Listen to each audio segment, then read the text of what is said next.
आपने अपने वाले साहब का नाम तो बताया ही नहीं। आपने मेरी बातों से अंदाजा नहीं लगाया क्या? कि मुझे अपने वाले साहब में कोई खास दिलचस्पी है नहीं। फर्रुख मियां, हो सकता है कि आपके वालिद साहब को आप में दिलचस्पी हो।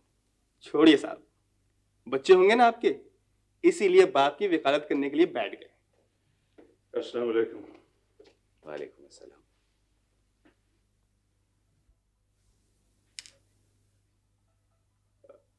अली,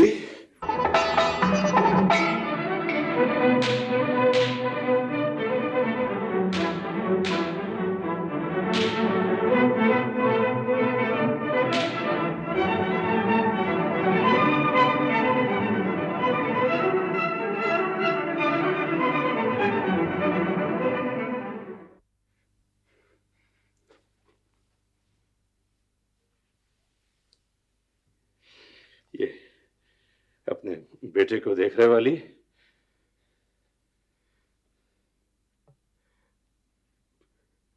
अब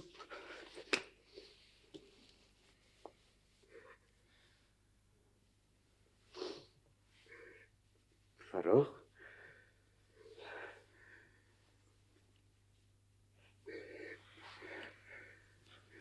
उस दिन तुम्हें जहाज में देख के बार बार मेरा दिल कह रहा था कि ये शक्ल, ये सूरत जानी पहचानी है। अली, ये तो बना बनाया मामू मियां है। ऐसा है कि हालात की मुनासिबत मैं घर वालों से तुम्हारा तज़किरा करके अभी आता हूँ, कुछ देर इंतजार करो। हाँ जी जी। अली, अब तुम खैर से आ गए हो तो खुदा करे तुम्हारी जिंदगी का हर लम्हा खुशियों से भर जाए। आमीन। मगर मेरा बाप मुझे छोड़कर चला गया रोशन आपा, इसके लिए मैं कभी भी अपने आप को माफ नहीं कर सकता। आगा जी तो 22 बरस तक बड़े सब्र के साथ तुम्हारा इंतजार करते रहे, लेकिन तुम्हारी मौत की झूठी खबर उनसे उनका सब्र ले गई। अम्मा, मैं गुस्से में मुल्क छोड़कर गया जरूर था, लेकिन खुदा गवाह है कि 22 बरस तक ना लौटने में मेरी अपनी कोताहियों से ज्यादा मेरी किस्मत की खराबी का हाथ था। मोहसिन से तो हम पूछ पूछ के थक गए, अरे भाई वहां अफ्रीका में तुम पे क्या अवतार पड़ी, लेकिन उससे तो एक लफ्ज मुंह से नहीं उगला। तुम ही कुछ बता दो अली, दिल को करार तो आ जाए। अरे ताई अम्मा, जब मोहसिन ने 18 बरस तक इन वाकयात को राज में रखा है तो आप मुझसे सुनकर क्या कीजिएगा? है सर फिरे तो अपने बाबा की तरह तुम हमेशा से थे। मोहसिन अलबत्ता सीधा साधा था। वो सन 46 के हंगामों में जो गिरफ्तारी के वारंट निकले थे, वो भी तो अली तुम्हारी वजह से थे। अम्मा, अम्मा क्या कह रही हैं आप? कह लेने दीजिए रोशन आपा, कह लेने दीजिए। नफरत की जो खलीज एक बार बुजुर्ग बना देते हैं, तो शायद औलाद उन पे से गुजर जाती है, लेकिन ये बुजुर्ग खुद दूरी दूर किनारे पर खड़े रह जाते हैं। ताई माँ, आप मुझे एक बात बताइए, मैं तो गया भी अकेला था और लौटा भी अकेला, लेकिन आपका बेटा अपने साथ बेटी भी तो लाया है। यकीन मानिए, अफ्रीका में जो कुछ भी हुआ वो मोहसिन की जात और उनकी हिमाकतों की वजह से हुआ था, जिसका शिकार मैं भी हुआ और खुद मोहसिन भी। पर जो कुछ होना था वो हो चुका। रोशन आपा, हुस्ना नजर नहीं आ रही थी? अपने कमरे में है। बक्का से कहिए कि मेरा चश्मा रह गया है, वो भेज दे। मेरी बात का यकीन नहीं आता तो फर्रुख की बात तो मान लो। अली रजा जिंदा है और मुमानी अम्मा रोशन से नीचे बातें कर रहे हैं। आबिद भाई, माफ कीजिएगा, आप पहले पढ़े। जब मैं आपकी बात का यकीन नहीं कर रही तो बेचारा फर्रुख क्या चीज। अम्मी, आपको खुदा की रहमतों पर भी यकीन नहीं रहा? है उसकी रहमतें बेटे, बेपनाह रहमतें, मगर मुझको निगार का हिस्सा नहीं है। और अगर होती तो इनात हाथों में आई हुई खुशियां मुझसे क्यों छिन जाती। जाओ बेटे, तुम अपना काम करो, मुझे नमाज पढ़नी।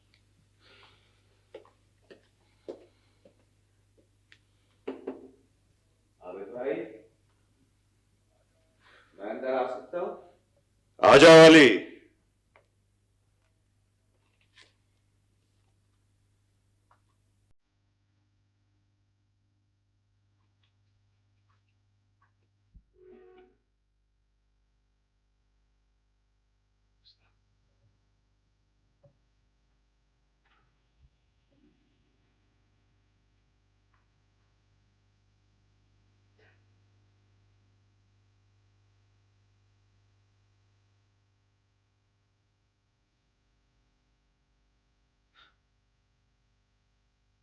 फर्रुख ने मेरी शक्ल कभी नहीं देखी थी, मगर फिर भी मेरे बेटे ने मुझे पहचान लिया। तुम्हें क्या नफरत है कि मेरी आवाज, मेरी शक्ल न सुनना चाहती हूँ, न देखना चाहती हूँ?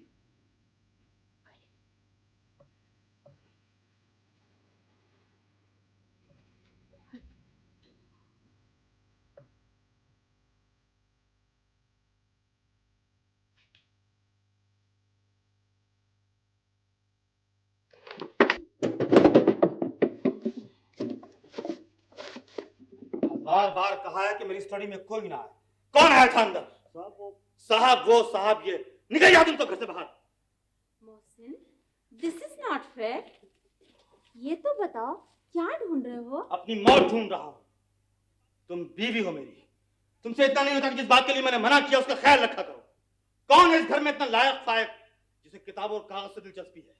मैं बांदी नहीं हूँ मोहसिन, बीवी हूँ तुम्हारी, जो इधर उधर की घुड़कियां सुनती रहूं। आवाज नीची करो सरताज। तुम भी धीमी आवाज में बात करो। इस दराज में खत था, कहाँ गया? तुम अपने सीक्रेट शेयर नहीं करते ना मोहसिन। मेरे को क्या मालूम तुम्हारा खत किधर गया? जिंदगी मेरी अपनी है, जिस तरह चाहूं उसे गुजारूं। सीक्रेट शेयर नहीं करता। बुरा लगता है तो चली जाओ यहां से।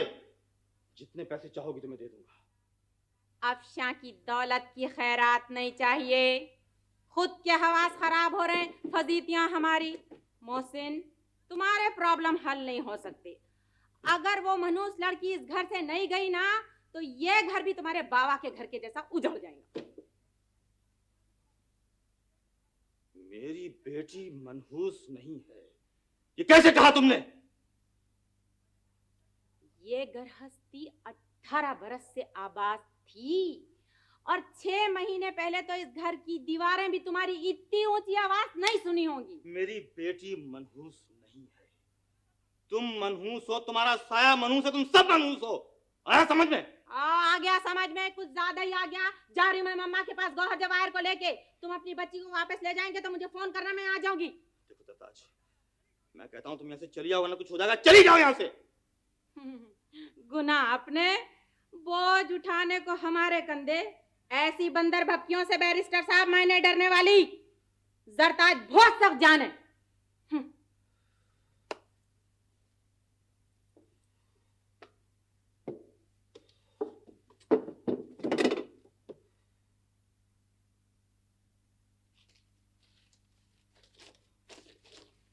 मिल गया खत। बदमाश ने लिखा था, मेरा बेटा है राहील,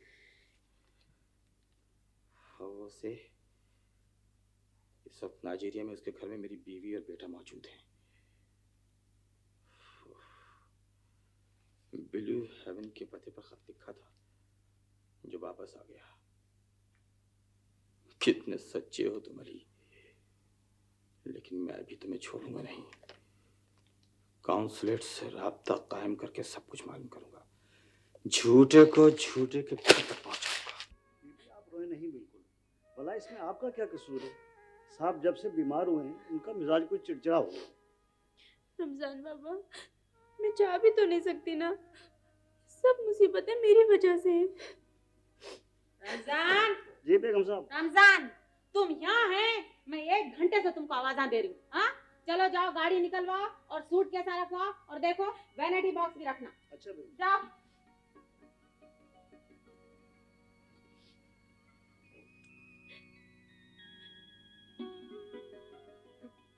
खुश हो जाओ, खुश हो जाओ। मैं जा रही हूँ ना तुम्हारे बाबा का घर छोड़ के। ना तुम खुश रह सकते, ना तुम्हारे बाबा खुश रह सकते। पाँव पड़े बाप बेटी के। मम्मा, मेरी अच्छी मम्मा, आप क्यों जा रही हैं इस घर को छोड़ के? मैं चली जाती हूँ। वैसे भी मैं यहाँ एक मेहमान बनकर आई थी। बाबा की सूरत देखे तुम अपने? वो मेरे अब्बू हैं और आप मेरी मम्मा। मेरे लिए यही बहुत है। आपको खुदा का वास्ता मम्मा, मुझे लाहौर भिजवा दीजिए। ये मेरे सामने जो बोल रहे हैं, तुम अपने बाबा के सामने बोलेंगे? बोलूंगी, जरूर बोलूंगी। वो मेरे अब्बू हैं और मैं अपने अब्बू के इतने अच्छे घर को बर्बाद होते हुए नहीं देख सकती। आओ, चलो आओ जरा मेरे साथ।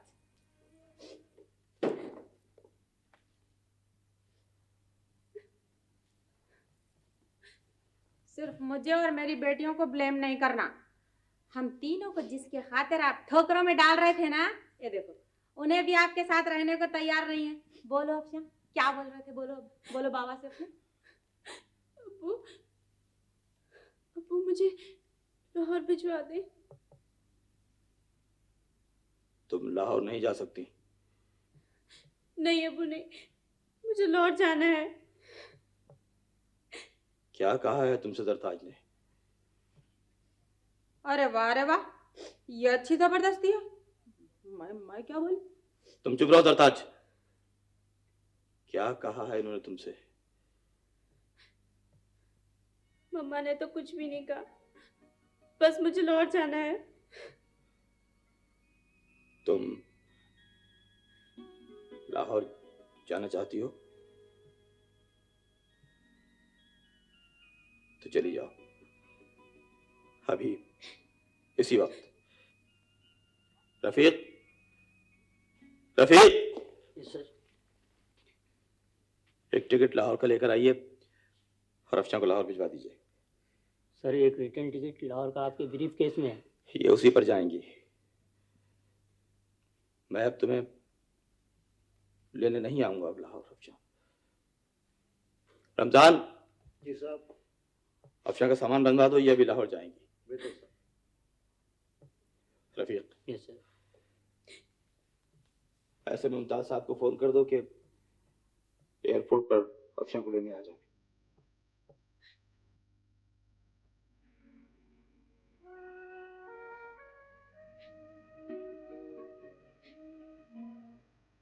अब्बू, अब्बू मुझे माफ कर दे।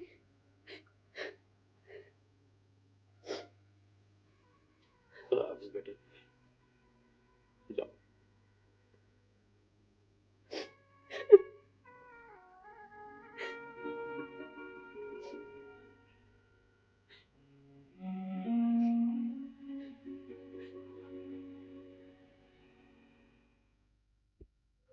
वो अफशा बीबी आई है बड़े साहब के साथ।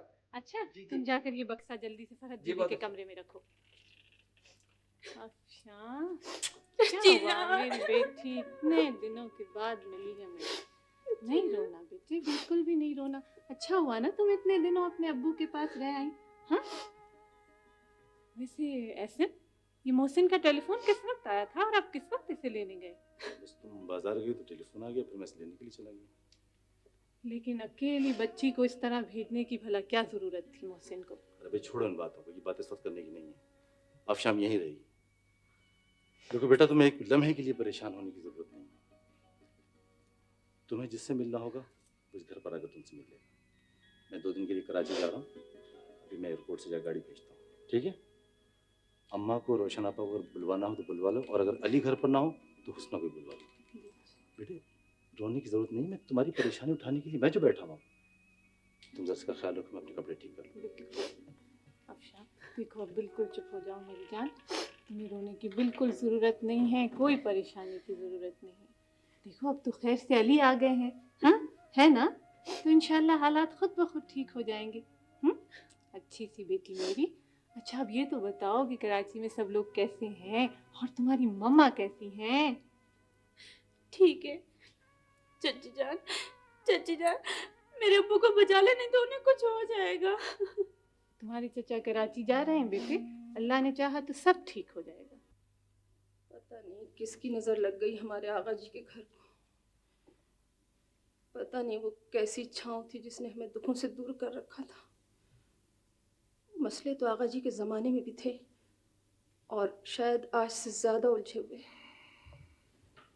चट्टान थे आगा जी, जिसे तुम जैसे और मुझ जैसे इंसानों को हिलाना बस की बात नहीं थी। हंसते थे तो सारा घर हंस देता था। वो तो आखिर वक्त तक नहीं रोए। यही तो अर्ज कर रहा हूं। और एक तुम लोग हो, अगर ऐसा हुलिया बनाना था तो घर बैठी रहती। I am not asking you to look any younger. I am only asking you to look more smart. गुलशन अफशां से बड़ी है। कैसी बातें कर रहे हैं आबिद आप? इन हालात में हम गुलशन की शादी का जिक्र नहीं कर सकते। परेशानियां अपनी जगह होती हैं और फराज अपनी जगह। फराज अच्छा लड़का है, मुझे पसंद है, शाहिद और फर्रुख का दोस्त है।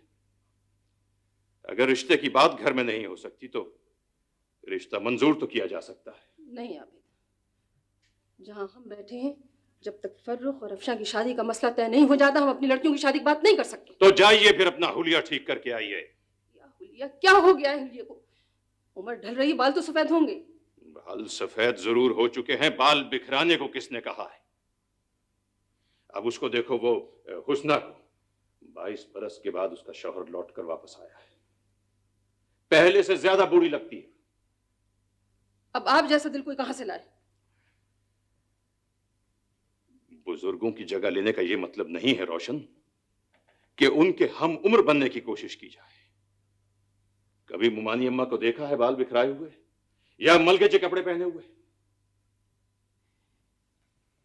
नहीं आबिद, हम अम्मा से ज्यादा उदास नस्ल के लोग हैं। माजी से हमारा रिश्ता कमजोर है और हाल और मुस्तकबिल धुंधला। हम तो एक ऐसे गैर वाज़ेह क़दामत और जिद्दत के दौराहे पर खड़े हैं जहाँ ये फैसला करना मुश्किल है कि किधर मुड़ें। और रास्तों में आईने भी तो नहीं है जहाँ रुक कर ये देख लें कि रास्ते की गर्दें हमारे चेहरे कितने धुंधलाती हैं। अम्मी अम्मी अम्मी ऐसे मामू आए हैं, आपको नीचे बुला रहे हैं। आप मोहसिन को कभी कुछ नहीं कह सकती। अब पता चलता है कि आगा जी घर के मामलात तक आपको क्यों महदूद रखते थे। एहसन, जिस तरह तुम मेरी औलाद हो उसी तरह मोहसिन भी मेरी औलाद है। अम्मा, आपकी एक गरजदार आवाज मेरा और मोहसिन का दिल हिला सकती है। आप आगा जी की जगह बैठी हुई हैं। मेरी आंखें ये देखना चाहती हैं कि आपके हुक्म और आपके फैसले का भरम इतना ही होना चाहिए जितना आगा जी का था। ये तो मर्द की दुनिया है। शौहर अपनी बीवी को घर की रानी जरूर कहता है लेकिन मशवरों के लायक नहीं समझता। और तुम जैसा फर्मा बरदार बेटा भी जो माँ के कदमों तले जन्नत देखता है लेकिन ये नहीं समझ सकता कि माँ के रूप में जो औरत बैठी है उसका भी दिल है, दिमाग है, अपना मखसूस अंदाज़ फिक्र है। तुम अच्छी तरह जानते हो कि मैं गरजदार आवाज़ में बात करने की आदी नहीं हूँ और अब मैं तुम्हारी मसलहतों की खातिर अपनी शख्सियत बदलने को भी तैयार नहीं हूँ। अब शाह अगर आ गई है तो उसे यहाँ होना चाहिए।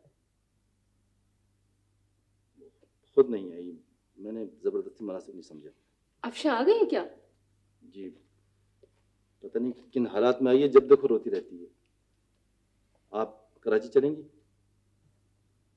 अरे मुझे क्या देख रही हो? मुमानी अम्मा की स्टेटमेंट तुमने अभी सुन ली। जाना चाहती हो तो मैं नहीं रोकूंगा। अली कहाँ है? तुम कुछ भी नहीं ले रहे हो। फर्रुख भी देखो खाली प्लेट रखी हुई है। नहीं आबा, मेरे पास बहुत पहले से मौजूद है। अच्छा अली, एक बात सुनो जी। देखो, ये होटल को तो तुम अब छोड़ दो। अगर तुम मुस्लिम टाउन में रहना नहीं चाहते हो तो फिर यहाँ अपने घर में आ जाओ। आबा, एक मुद्दत हो गई अपना घर छोड़े हुए। आप फिक्र मत करें, धीरे धीरे आदत हो जाएगी। भाई हमने तो तुम्हारे लिए तुम्हारे कमरे में कले भी करवा दिया। हाँ। मैं तो कहता हूँ तुम अब हुस्ना को लेकर यहाँ आ जाओ ताकि जिंदगी किसी ढर्रे पर तो आए ना। हम तुम ये आवारगी करते करते थक नहीं गए? जी अशफाक भाई, शौक आवारगी जो है ना वो मिजाज बन गई। अच्छा आप ये बताइए कि आजकल आप क्या कर रहे हैं? मैं भाई तुम जानते हो कि सल्तनत बरतानिया की अदालत का पेशकार था, वही कर रहा हूँ जो सारी जिंदगी किया है। अदालतों के चक्कर लगाता हूँ, मुकदमों में मशवरे देता हूँ और शाम को 150 पीट के घर आ जाता हूँ। बस जिंदगी गुजर रही है। आपा, वो जो मकान के पीछे जमीन थी ना जो आपने दुकानों के लिए बेची थी, वो तो हुस्ना ने बिकवा दी। ठीक है, उसने नहीं बिकवाई होगी। उस पैसे में से अशफाक भाई को आपने कुछ नहीं दिया।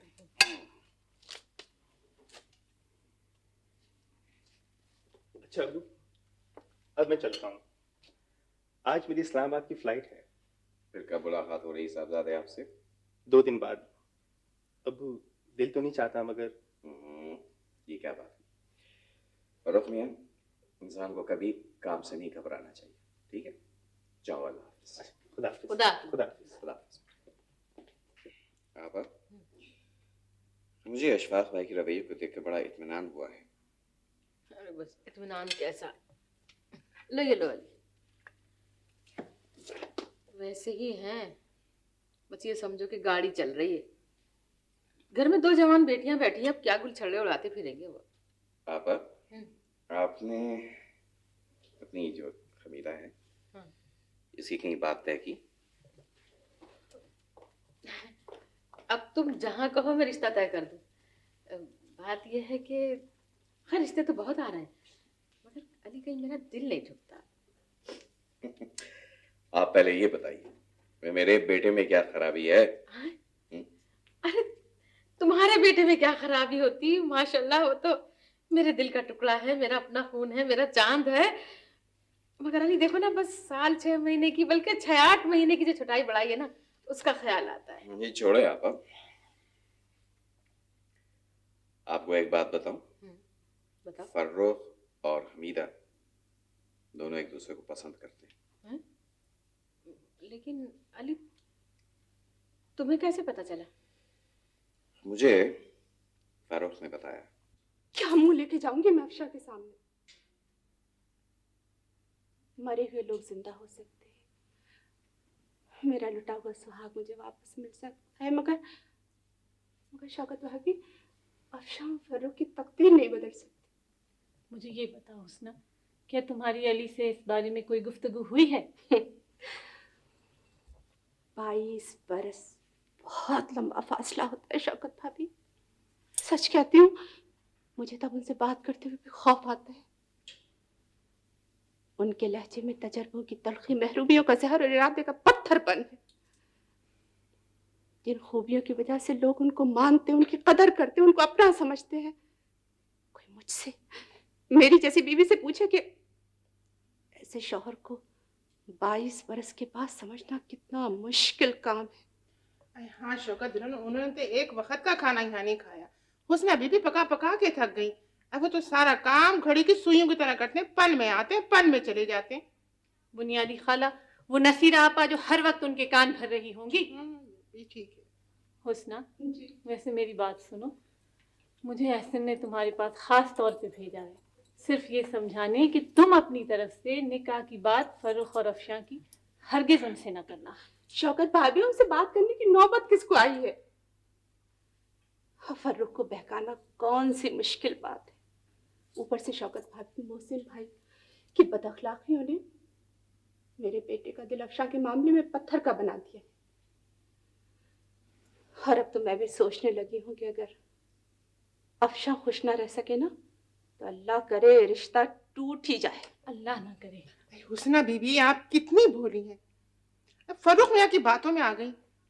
मैं तो कहती हूँ खुदा ना खास्ता अफशा बिटिया फर्रुख मियाँ को ना मिली तो देखना बच्चे की जान के लाले पड़ जाएंगे। आप समझ नहीं रही, ये जो कुछ भी हो रहा है ये इसी बात का गम गुस्सा है। लेकिन बुनियादी खाला, ये सब कुछ होगा कैसे? कैसे मुमकिन है? मोहसिन मुमताज साहब और अली रजा साहब दुनिया के दो सिरे हैं, दो किनारे हैं नदी के। इन दोनों का मेल, इन दोनों के बच्चों का मेल कैसे मुमकिन है? ठीक है, ख्वाब मेरा था, मेरे आगा जी ने उसको पूरा भी करना चाहा, मगर ताबीर हम दोनों के इख्तियार से बाहर की बात है। आगा जी, आगा जी, आगा जी, आगा जी, आगा जी, आप मुझे छोड़ के कहाँ चले गए? मुझसे मिल के क्यों नहीं गए?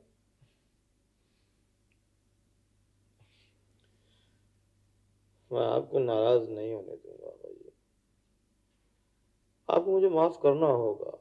कुछ अहदनामे खुदा के हुजूर में किए गए हैं, उन्हें पूरा करो मोहसिन। आगा जी, आगा जी, आगा जी, आगा जी, आगा जी। मोहसिन, क्या बात है मोहसिन? क्या हुआ? ऐसे भाई को होटल में फोन करो, डॉक्टर को बुलाओ। अच्छा, तुम चाहती ही नहीं थी कि मोहसिन हमारे करीब रहे, और ये तुम ही तो हो जिसने उन्हें मौत के किनारे पर ला खड़ा किया है।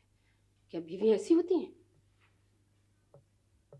मेरे घर में बैठ के आप मेरी इंसल्ट नहीं कर सकते। आप, ये हमारे भाई का घर है। ये डिस्कवरी 18 बरस के बाद हुई है कि ये आपके भाई का घर है? हम आते जरूर, लेकिन अगर हम पहले आ जाते तो तुम आज से बहुत पहले हमारा रास्ता काट देती। कभी ये भी सोचा है आपने कि 18 बरस पहले किसने काटा था रास्ता आपके भाई का, जो आपका भाई बिछड़ गया था आपसे? हमें बदनसीबियों का ताना मत देना सरताज, बुरा वक्त किसी पर भी आ सकता है। ठीक है, 22 बरस पहले मोहसिन यहाँ से गए थे, मजबूरी थी, हमने उन्हें अपने से अलग नहीं किया था। वहां उन्होंने अपनी पसंद की शादी कर ली, उनकी बीवी मर गई, इसमें हमारा कोई कसूर नहीं है। ये सारे गुनाह मेरे सर, जिसकी सजा देने के वास्ते आज आप मेरे घर तशरीफ लाई। हम सिर्फ ये कहने आए हैं कि तुम अफशा की शादी शहरयार से नहीं करोगे, और अगर ऐसा हो गया तो क़यामत आ जाएगी। ये कौन बताया आपको कि शहरयार की शादी मैं अफशा से करना चाहती हूँ? बताने की जरूरत नहीं है, हालात का तकाजा यही है। मेरा बेटा CSP, शहर में कोई कमी नहीं है लड़कियों की। अगर ये अफशा के बाप का फैसला है तो अफशा का बाप आपका भाई है। जाइए अस्पताल में, जबकि वो दम तोड़ा है, जाके आप उसको मना कर दीजिए, और मेरा दिमाग चाटने की कोई जरूरत नहीं है। अफशा को आप लोग समझते क्या? बहुत चालाक, खुद कर्ज और खुद परस्त औरत हो। लेकिन एक बात याद रखना, तुम हमारे भाई को बहुत दिनों तक बेवकूफ नहीं बना सकोगे। अरे अरे अरे, ये बात थी? क्या बात थी? कुछ दाल में काला है। साफ साफ कहो क्या कहना चाहती हो। गोल मोल बातें हमारी समझ में नहीं आती हैं। आप लोगों के तो मोटे मोटे बातें भी समझ में नहीं आते, मैं समझाती हूँ। अगर अफशा की शादी होगी तो शहरयार से होगी। तो आप खाना बिल्कुल नहीं खाएंगे? अरे भाई क्यों नहीं खाऊंगा, जिंदगी रही तो उम्र भर खाता रहूं। ये आप 2-4 दिन की क्या बात कर रही हैं? अच्छा, तो फिर मैं आपके लिए चाय बना के लाती हूँ। एक मिनट, क्या बात है उसने? तुम किसी न किसी बहाने कमरे से बाहर क्यों जाना चाहती हो? लौट कर ना आता तो और तरह का काम होता। आ गया हूं तो ऐसा लगता है जैसे मैं एक बोझ बन गया हूं। मैं समझता हूं तुम मुझसे कुछ कहना चाहती हो, कुछ सुनना चाहती हो, लेकिन क्या बात है, तुम में एक तरह का हिजाब, ये अजनबियत क्यों पैदा हो गई है? मुझे ऐसा लगता है जैसे तुम में मुझसे बात करने की हिम्मत, जुर्रत नहीं रही। उसने तुमने मुझसे ये भी नहीं पूछा कि मोहसिन मुझसे नाराज क्यों है, जबकि मोहसिन की नाराजगी ने घर को तहवाला कर दिया है। जब ये तो पूछने की बात नहीं। तुम क्या, अब किसी ने भी मुझसे सवाल नहीं किया? ना हसन भाई, ना आबिद भाई, किसी ने भी नहीं। हमारे कान जो कुछ सुन चुके हैं, क्या उसके बाद भी मैं कोई सवाल करने की जुर्रत कर सकती हूँ? भाई वो मुजरिम को सफाई का मौका तो मिलना चाहिए ना। मेरे लिए तो यही बहुत है कि आप जिंदा सलामत लौट आए। ना मैं 22 बरस के बाद लौटा हूं तो दरो दीवार और शहर के लिए तो नहीं लौटा ना, मैं अपने लोगों में आया हूं। मगर पता है मुझे क्या महसूस हो रहा है? मुझे महसूस हो रहा है कि जैसे मेरे और मेरे अपने लोगों के दरमियान शीशे की शफाफी क्यों ना सही, लेकिन एक मोटी दीवार है और हम लोग दीवार के इधर उधर खड़े हुए एक दूसरे को पहचानने समझने की कोशिश कर रहे हैं। क्यों है ऐसा?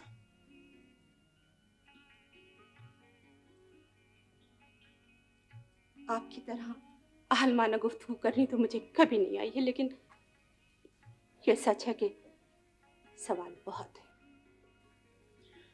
ठीक है, तो मैं तुम्हारी तरफ से सवालों को दोहराता हूँ और खुद जवाब देता हूँ। सही? ठीक है। खास से 22 बरस पहले जब नाइजीरिया में पहुंचा ना, तो मैंने एक यहूदी फर्म में मुलाजमत की, डेविड एंड सारा। उसके मालिक की बेटी नजम सहर मुझसे मोहब्बत करती थी।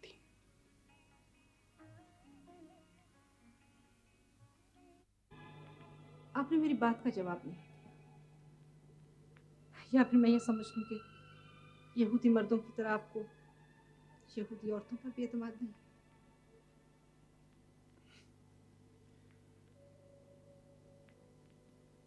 मेरी शादी हो चुकी है मैडम। जानती हूँ अली, आपके बारे में कोई ऐसी इन्फॉर्मेशन नहीं जिसका मुझे इल्म ना हो। मैं तो पाकिस्तान में आपके घर के एड्रेस तक से वाकिफ, किसी बुरी नीयत से नहीं। आपकी शख्सियत ऐसी मशहूर कुन है कि आपके बारे में किसी को भी एक मुखलसाना तजस्सुस पैदा हो सकता है। लेकिन यकीनन आप एक हकीकत से वाकिफ नहीं। मैं एक बेटे का बाप भी हूं। नहीं, इस बात का मुझे इल्म नहीं, इसलिए कि दफ्तर से पोस्ट किए जाने वाले खतों पर मिसेज अली रजा का नाम तो पढ़ा जा सकता है, खतों को खोला नहीं जा सकता। मैडम साहब गोई को आपने लिटरेचर से ज्यादा पसंद किया, यकीन मानिए कि आपकी इस इनायत खास के बावजूद अगर मैं चाहूं भी तो ना अपनी बीवी को धोखा दे सकता हूं और ना आपके खुलूस का नाजायज फायदा उठाना पसंद करूंगा। यह आपके लिए भी मुनासिब नहीं। मैं मुसलमान भी हो सकती हूँ अली। फिर मोहसिन विलायत से लौट आए तो इस लड़की को नए पेरिस में मिल चुके थे, तो मेरे लाख मना करने के बावजूद तो उन्होंने शादी कर ली। मैंने यहाँ तक बताया मोहसिन को कि नजम सहर मुझसे पहले एक नाइजीरियन प्रोफेसर से मोहब्बत करती थी। मोहब्बत, जाने जाने कैसी होती ये औरतें।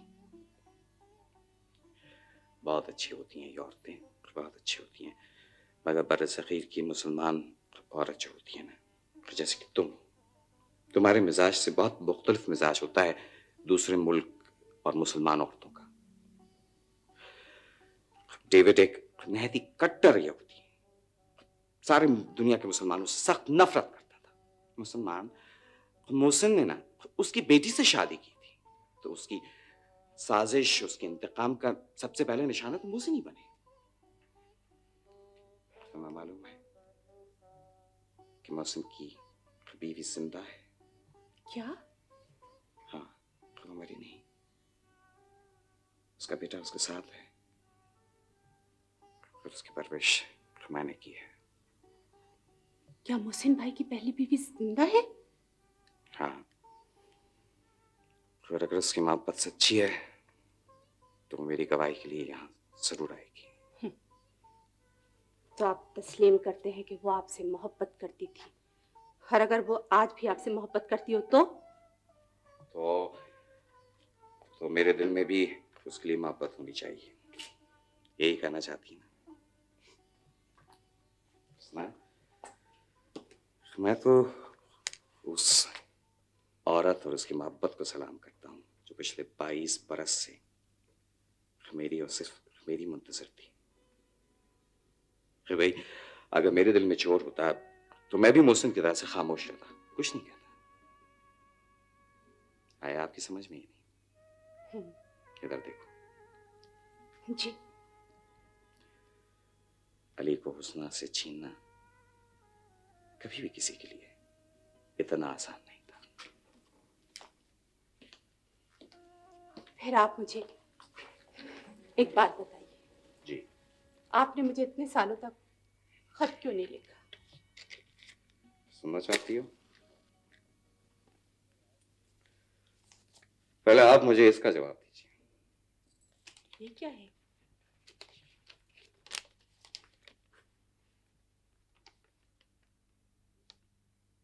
झूठ, बिल्कुल झूठ। मेरे आगा जी की तहरीर हो ही नहीं सकती। और अगर आपने यकीन कर भी लिया था तो फिर आपने जवाब तो मांगा होता। जवाब मांगता, जरूर मांगता हुस्ना, मगर मैं तो मौसम की लगाई हुई आग में खुद ही चल रहा था। तुम्हें क्या पता हुस्ना कि मैं मौसम को, बेटे को बचाने के लिए उस यहूदी दहशतगर्द ग्रुप से पता नहीं कहां कहां मारा मारा फिरता रहा हूं। इसलिए मैं पाकिस्तान में नहीं पहुंच सका। आखिर क्यों? फिर मोहसिन को कौन यकीन दिलाता कि राहिल मेरा नहीं मोहसिन का बेटा है, जिस बेटे और बीवी को मुर्दा समझकर वो यहूदियों के सुपुर्द कराया था। मत पूछो हुस्ना, मत पूछो, इसलिए कि मैं तो खुद एक आग के दरिया से गुजर कर यहां पहुंचा। आज से 18 बरस पहले अगर मैं मोहसिन के बेटे को लेकर यहां आ भी जाता तो क्या होता? मेरा घर तो उजड़ ही जाता। आज इतना तो है कि कल इंशाल्लाह जब मोहसिन की बीवी और उसका बेटा यहाँ पहुंचेंगे तो मेरी मुसीबत की गवाही तो दे सकेंगे। पर वैसे भी मोहसिन का बेटा मेरे अपने भाई का बेटा था, मेरा खून था, मुसलमान की औलाद था। मैं उसको यहूदियों के सुपुर्द करके कैसे आ सकता था?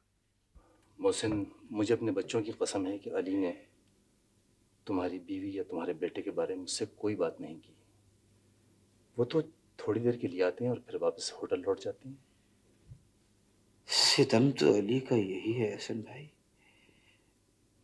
कि वो अब भी मुझसे ये मनवाना चाहते हैं कि मेरा मुर्दा बेटा और बीवी जिंदा है। तुमने राहिल को खत लिखा था? हाँ, खत भेजा था नाइजीरिया। सच्चे हैं अली बहुत। वहां उस खत को रिसीव करने वाला कोई नहीं था, न माँ न बेटा। नजम शहर से शादी करके मैंने गलती की थी। अली ने कुछ नहीं छुपाया था, अली ने कुछ नहीं छुपाया था। वो बता चुके थे कि वो उनसे मोहब्बत करती थी, शादी करना चाहती थी, और ये कि अली इनकार कर चुके थे। खुदावंदा मुझे माफ फरमा। मोहसिन, देखो, अगर तुम्हें ये पता चल गया है कि अफशां का निकाह नहीं हुआ तो तुम जहां चाहोगे उसका निकाह हो जाएगा। शक तो मुझे पहले भी था, लेकिन जब पिछली बार काजी इमादुद्दीन से बात हुई थी तो मैं बहुत शर्मिंदा था। वो दोस्त होकर आगा जी की बात का इतना भरम रख सकते हैं तो तुफ है मुझ पर। मैं तो आगा जी का बेटा हूं। इतना ही तो था कि आगा जी मेरी जल्दबाजी और जज्बातियत और हिमाकतों से अफशां को बचाना चाहते थे। यही तो हम कह रहे हैं मोहसिन, तुम जहां चाहते हो वहां अफशां की शादी होगी। अगर अफशां और फर्रुख हमें अजीज हैं तो तुम भी हमें बहुत अजीज हो। कहाँ कर दूं, किससे कर दूं अफशा की शादी? तुमने मुझसे एक बार शहरयार का तस्करा तो किया था। कितना ही अच्छा लड़का सही, जरताज काबिल एतबार नहीं है। मैं रोशन को यहाँ छोड़कर खुद लाहौर जाता हूँ। नहीं, रोशन आपा को साथ ले जाइए, नहीं तो रो रो कर पागल हो जाएगी। सिर्फ मेरी बेटी को मुझ तक पहुंचा दीजिए। वैसे भी अफशा को देखे बगैर तो मेरी आंखें भी बंद नहीं होंगी ऐसे भाई। कराची जाकर तो मेरी अफशा बड़ी बड़ी लगने लगी है। और अच्छा, ये साड़ी पसंद आई तुम्हें? बहुत। लेकिन अभी से क्यों पहना दी आपने? चची जान, एक बात पूछूं आपसे? हाँ हाँ बेटे, जरूर पूछो। अगर पहली तारीख का चांद देख के दुआ मांगो तो दुआ कबूल होती है? दुआ तो बेटे हर वक्त कबूल होती है, लेकिन मैंने जो दुआ तुम्हें बताई है ना, वो चांद देकर मांगोगी तो सारी मुसीबतें टल जाएंगी। सच चची जान? हाँ बिल्कुल सच। अच्छा, अब तुम अच्छी सी बेटी बनो और जल्दी से चांद देखो और जाकर दुआ मांगो। हाँ अच्छा। मैं चाहूं भी तो तुमसे नफरत नहीं कर सकूंगा अफशा। कौन कहता है कि मेरा दिल हमीदा से शादी करने को चाहता है, लेकिन जब चारों तरफ से भयानक आवाजें, डरा देने वाले चेहरे मुझे घेर लेते हैं तो जी चाहता है कि आंखें बंद कर लूं और जो जबान पर आए कहता चला जाऊं। मुझे किसी फिल्मी हीरो की तरह रोमांटिक बनना भी तो अच्छा नहीं लगता। अरे फरूख भाई, चांद तो छत पर निकल रहा है और आप यहाँ बैठे हैं, कमाल है। मेरे नसीब में चांद का एक शर्त पे कि तुम भी मेरे साथ ऊपर चलोगे। नहीं भी फरूख भाई, मैं तो जा रहा हूँ जरा दाता दरबार दुआ मांगने के लिए, और आप जाएं ऊपर। मेरे लिए दुआ मांगना ना भूलना। अरे वो तो बहुत पहले कबूल हो चुकी है, आप जरा ऊपर जाकर तो देखें, मैं अभी आया। अल्लाह मियाँ, सब्र करना तुझे पसंद है ना? सब्र कर रही हूँ। अगर कभी कभी दिल चाहता है मुंह खोल के कह दूं कि मेरा कोई अपना ना बने, कोई दावा ना करे, नहीं तो सब यूं ही सारी उम्र परेशान होंगे। अब्बू, पप्पू, सब मुझसे दूर हो जाए लेकिन खुश रहें। अगर अगर अगर ये सब दूर हो गए तो फिर मैं कहाँ रहूंगी? अफशा, मैं कहता हूँ रुक जाओ अफशा। ये और बात है कि सारा बचपन आपका हुक्म सुनते और मानते हुए गुजार दिया, लेकिन नर्म लहजे में बात कीजिए। कभी अपने लहजे पे गौर किया है? कह दीजिए, मैं कराची गई थी तो मेरा दिमाग खराब हो गया। हो तो गया है। अब्बू को समझना मेरे लिए इसलिए मुश्किल हो गया कि मैं उनके पास नहीं रही, लेकिन आपके लिए मैंने अभी से ये फैसला कर लिया है कि जब आप अब्बू की उम्र को पहुंचेंगे तो इंशाल्लाह मामलात को उलझाने में उनसे भी ज्यादा आगे होंगे। समझ गया। अंगूठी के वापस करने पे नाराज हो शायद? खुदा का शुक्र अदा कर रही हूँ कि मैंने अंगूठी नहीं दी थी। जाते वक्त कराची फुप्पू ने खुद उतार ली थी।